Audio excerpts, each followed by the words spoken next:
مساء الخير. طبعا كلنا سمعنا وشفنا برنامج قطايف اللي بقى ترند في الوطن العربي كله، بتاع الفنان الجميل الطيب المحترم سامح حسين. لكن مش كتير مننا يعرف الجندي المجهول اللي ورا البرنامج ده، وهو الكاتب عبد الرحمن هيبة، وشهرته دافنشي. الغريب بقى ان انا كنت بقرا لدافنشي، يا جماعة كاتب موهوب جدا وكوميدي جدا جدا جدا، بيكتب حوار كامل بشكل مثقف وكوميدي ومرتب وجميل ومهذب بشكل غير عادي. فأنا كنت بقول لنفسي، ليه موهبة زي ده مش بتستغل؟ مش بياخدوه يكتب مسلسل ولا فيلم ولا حاجة، يعني بدل المهازل اللي احنا بنشوفها في المسلسلات والصريخ والزعيق والقرف والحوارات البذيئة والألفاظ البشعة اللي احنا بنشوفها دي. على فكرة عندنا كتاب يقدروا يكتبوا أفلام ومسلسلات حلوة جدا ورائعة وكوميدية وبثقافة وبأسلوب راقي ومحترم ومثقف في نفس الوقت. ده أنا مرة قريت له حوار أيام العك اللي كان حاصل أيام مسلسل نجيب الريحاني،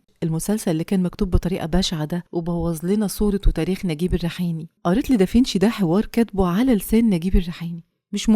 مش ممكن الروعة، كأني سمع نجيب الريحاني بيتكلم، ما بالك لو فعلا اتطبق على أرض الواقع واتعمل كحوار حقيقي في مسلسل. طبعا كل الناس أشادت ببرنامج سامح حسين، كل الناس، وده يمكن عوض ربنا للفنان الجميل الطيب ده. لكن مش عايزين ننسى إن احنا ننوه عن الجندي المجهول الكاتب الموهوب جدا عبد الرحمن دافنشي.